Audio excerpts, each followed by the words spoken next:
Hindi tatakbo ang aking sasakyan kasi sa sobrang pagod, antok, nakatulog ako sa car. Sabi ko matulog lang muna ako saglit. Nakasarapan ng tulog ko dahil medyo malamig na. Ayan. Nagising ako dahil may mag-iingay sa labas.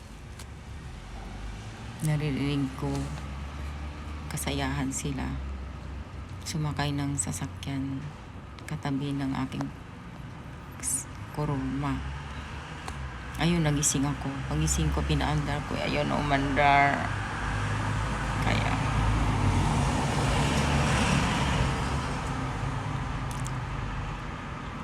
hindi tuloy ako nakaati ng undukay ng aking my love Akiyo.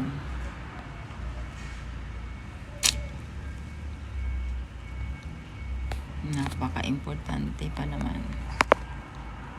Thank you. Sorry, Akiyo.